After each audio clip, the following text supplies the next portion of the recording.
వెంకటరెడ్డి గారు, లేని మద్యం స్కామ్ ఇదే కదా మీ పార్టీ చెబుతున్న మాట. మరి లేని మద్యం స్కామ్ నుంచైనా బయట పడగలరా? ఎందుకంటే రోజుకు ఒక కథనం వినిపిస్తోంది పేపర్లో చూస్తుంటే. ఎస్ సార్, ఈశ్వర్ గారు, ముందుగా మీకు ప్యానెల్లో ఉన్న అందరికీ అట్లాంటి సాక్షి ప్రేక్షకులందరికీ నమస్కారాలు. అసలు ఏంటిది అని అంటే, ప్రస్తుతం జరుగుతున్నటువంటి నారా లిక్కర్ స్కామ్ బయటకు రాకుండా ఉండటం కోసం కూటమి వైన్స్, బడీ వైన్స్, గుడి వైన్స్ లాంటి వైన్స్లు నడుపుతున్నటువంటి ప్రభుత్వం సృష్టించినటువంటి మత్తు కథ చిత్రం ఇది. అంతమించి ఏం లేదు, మత్తు కథ చిత్రమే. దీన్ని పార్టీలుగా ప్రజెంట్ కోర్టుల్లో అది వీగిపోతూ ఉంది, సింపుల్గా చెప్పాలంటే. అంటే వీళ్ళు ఆల్రెడీ లిక్కర్ స్కామ్ చేస్తున్నారు కాబట్టి దీని మీద చర్చ జరగకుండా ఉండటం కోసం అంతకుముందు లిక్కర్ కేసులో A3గా ఉన్నటువంటి చంద్రబాబు నాయుడు గారు ఏదైతే కక్ష కట్టి జగన్మోహన్ రెడ్డి గారి ప్రభుత్వంలో ఏదో జరిగిపోయిందని చెప్పి ప్రజలకి ఒక కథల రూపంలో చెప్పాలని ప్రయత్నిస్తే అడ్డంగా చంద్రబాబు నాయుడు గారి ప్రభుత్వం దొరికిపోయిందంటానికి మీరు అక్కడ స్పెషల్ ఇన్వెస్టిగేషన్ టీమ్ అని పెట్టారు. ఒరిజినల్గా అయితే SIT సిట్ అంటే స్పెషల్ ఇన్వెస్టిగేషన్ టీమే, కానీ ఈ రోజు జరుగుతుంది CIT సిట్ ఆధ్వర్యంలో. అంటే చంద్రబాబు నాయుడు ఇన్వెస్టిగేషన్ టీం. ఆ చంద్రబాబు నాయుడు ఇన్వెస్టిగేషన్ టీంలో రాధాకృష్ణ, రామోజీ కొడుకు కిరణ్, లేదంటే వాళ్ళకి సంబంధించినటువంటి మీడియా ఛానల్స్ వాళ్ళందరూ ఇన్వెస్టిగేషన్ టీంలో ఉన్నారు. CIT సిట్ లో వాళ్ళందరూ ఉన్నారు. SIT సిట్ లో అయితే ప్రభుత్వ అధికారులు ఉంటారు. సో అసలు ఈ లిక్కర్ సంబంధించినటువంటి కేసు ఎలా పుట్టిందంటే, ఇందాక ప్రసాద్ గారు చెప్పినట్టుగా ఈవీఎం ముఖేష్ కుమార్ మీనా ఆధ్వర్యంలో పుట్టింది. ఎప్పుడు పుట్టింది? సెప్టెంబర్ 9వ తారీఖున వై వెంకటేశ్వర శ్రీనివాసన్ అతను రిజిస్టర్ పోస్ట్ చేశాడు. వేయంగానే ముఖేష్ కుమార్ మీనా ఇచ్చిందా, ఇంకా రిజిస్టర్ పోస్ట్ రాలేదా, నిన్నే చెప్పా కదా అతనికి వేయమని, ఇంకా రాలేదంటే సార్ ఇప్పుడే వచ్చింది అన్నారు. వచ్చింది అనగానే రిజిస్టర్ పోస్ట్ చూడగానే ఎమ్మటనే అప్పుడు ఎక్సైజ్ అండ్ ప్రిన్సిపల్ శాఖ సెక్రటరీగా ఉన్న ముఖేష్ కుమార్ మీనా గారు విచారణకు ఆదేశించాడు. అంతర్గత విచారణ 9 రోజుల్లో చేశారు. 9 రోజుల్లో చేసి 3,500 కోట్లు అండి గుర్తు తెలియని వ్యక్తులు తినేశారు మధ్యాహ్నం చెప్పేశారు. చెప్పగానే ఈయన వెళ్ళి కంప్లైంట్ ఇచ్చి వచ్చాడు. మీరు అన్న CID కేసు నమోదు చేసింది, సిట్టు విచారణ చేస్తుంది. దాంట్లో 4,000 కోట్లు రాశారు. అసలు ఇది 1,00,000 కోట్లు అన్నారు ముందు చంద్రబాబు నాయుడు గారు కాదు సార్. వీళ్ళు అధికారంలోకి వచ్చినాక TDP minister says Andhra liquor scam under Jaganmohan Reddy bigger than Delhi 99,413 కోట్లని 99,400 ఈ ప్రకటించింది ఎవరో తెలుసా? చేయలేదు కానీ అంటే నమ్మరని చేయలేదు. ఈ ప్రకటించింది ఎవరో తెలుసా? A2గా ఉన్న కొల్లు రవీంద్ర గారు. మద్యం కేసులో A2గా ఉన్న వ్యక్తి ఏది స్టిల్ A2గానే ఉన్నాడు, బెయిల్ మీద బయట ఉన్నాడు. A3 చంద్రబాబు నాయుడు గారు, A1 excise commissioner Shri Naresh, A2గా ఉన్నాయని అసెంబ్లీలో జగన్మోహన్ రెడ్డి గారు హయాంలో 99,413 కోట్ల స్కామ్ జరిగింది అన్నాడు. ఇప్పుడేమో 4,000 అన్నారు, ఇప్పుడేమో 3,500. ఆఖరికి మన 35 లక్షల డబ్బులు ఎంతో పట్టుకున్నా, అది కూడా దీనికి సంబంధించిన డబ్బులు కాదు. సో ఇది కేసు పెట్టినటువంటి విధానం.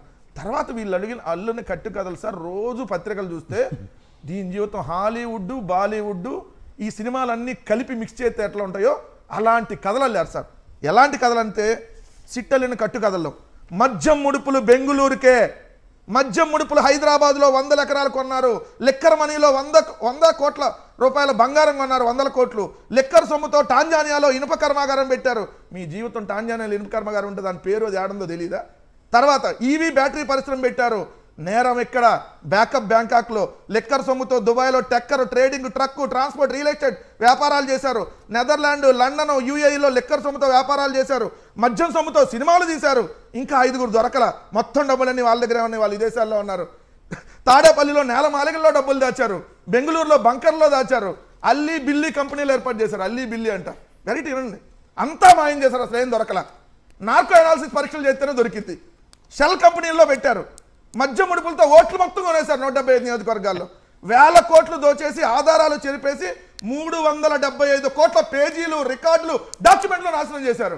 అప్పుడు RTI అయితే అదేం లేదని చెప్పి దొరికిపోయారు. ఆ రోజు 12 అట్టపెట్లు, 11 కోట్లు, ఈ డబ్బులు అయ్యే. తర్వాత మళ్ళీ దొరికిపోయారు.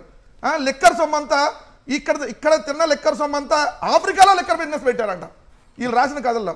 ఓటర్లకు పంచడానికి ట్రక్కుల్లో లిక్కర్ డబ్బు తరలించి అంతా అయిపోయింది, ఇంకేం లేదు. ఈ రాసినటువంటి కట్టు కథలు హాలీవుడ్, బాలీవుడ్ సినిమాల్లో కంటే ఎక్కువ ఉండవు. కాదండి వెంకటరెడ్డి గారు, మీరు తప్పు చెప్పారా రైట్ చెప్పారా చెప్పడానికి.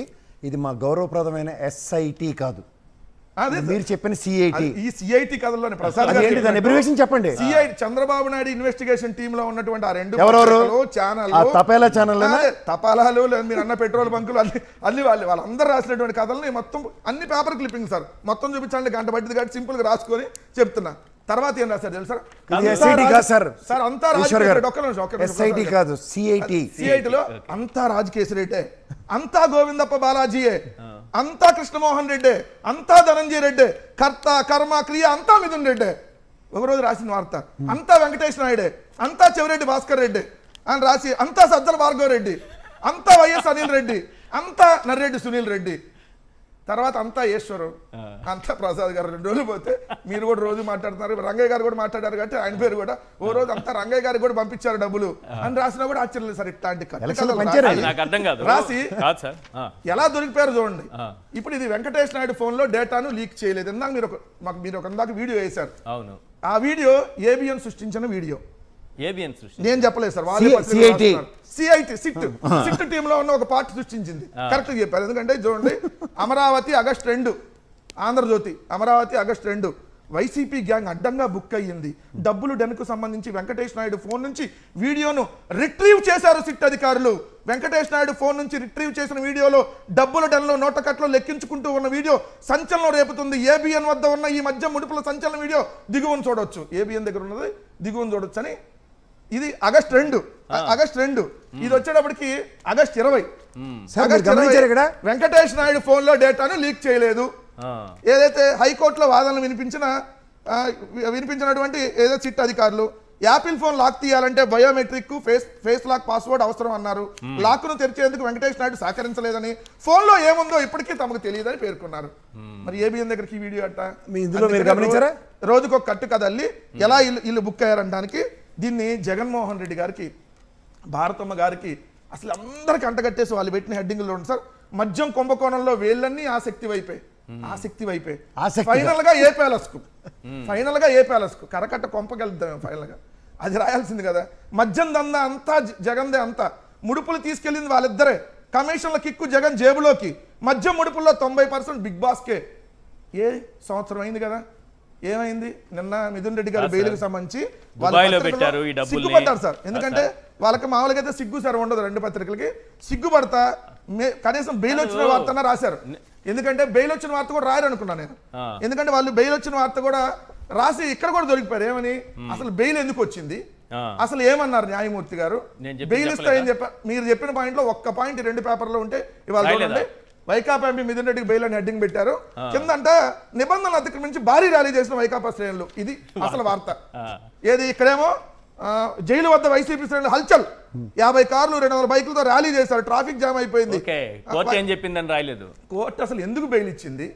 మిథున్ రెడ్డి గారు 71 రోజుల పాటు వీళ్ళు జైల్లో పెడితే ఈ రోజు ఎందుకు తప్పు చేసిందేమో నాకు అనిపిస్తుంది సార్. కాదు కాదు,